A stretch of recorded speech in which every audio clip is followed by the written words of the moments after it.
এটা আমি কিন্তু গার্জেনদের জন্য বলছি।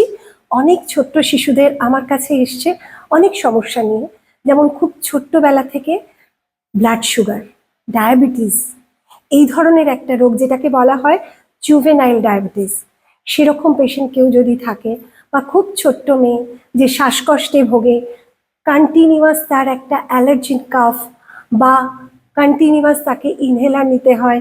কখনো কখনো আমার কাছে এমন স্টুডেন্টও এসছে যে কিনা নেবুলাইজার নেয় খুব ছোট্ট বয়স থেকে। আমি তাদের জন্য বলছি, তাদের যদি কখনো দরকার হয় তারা অবশ্যই নয় আমার সাথে, বা যে নাম্বারটা আমার স্ক্রিনে দেওয়া থাকছে সেই নাম্বারে তোমরা যোগাযোগ করে নেবে, বা আপনারা যোগাযোগ করে নেবেন। আপনাদের সন্তানকে সুস্থ রাখার জন্যেই কিন্তু আমি চলে এসেছি।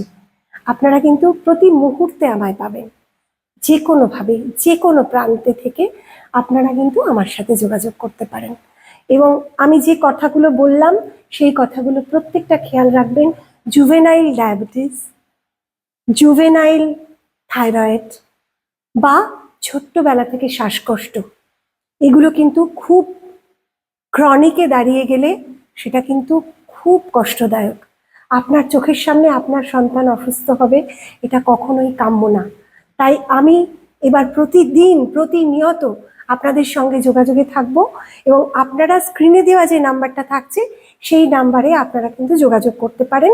আর আমি কিন্তু যেহেতু যোগ থেরাপিস্ট, আমি আপনাদেরকে সব সময় সুপরামর্শ দেব। এবার তোমরা দেখছো ধনুরাসন কিভাবে করতে হবে, দেখে নাও। দুটো পায়ের ওপর বসবে, যেটা করলে দুটো পায়ের ওপর বসবে, পা দুটোকে পিছনে নাও, হাঁটুর ওপর দাঁড়িয়ে যাও, দুটো হাতকে পাশ থেকে নিয়ে গিয়ে গোড়ালি দুটোকে ধরা, মাথাটাকে পিছন দিকে ঝুলিয়ে দাও। পিঠে ব্যথা কমাবে, বুদ্ধি বাড়াবে, ব্রেনে রক্ত সঞ্চালন বাড়িয়ে দেয় বলে এটাতে। এবং সব থেকে বড় কথা, ধনুর্বিদ ছিলেন অর্জুন, সব থেকে বড় ধনুর্বিদ। সেই অর্জুন যেভাবে কনসেন্ট্রেট করতে পারতো, সেভাবে কনসেন্ট্রেশন বাড়বে বলে এটাকে আমরা ধনুরাসন বলছি।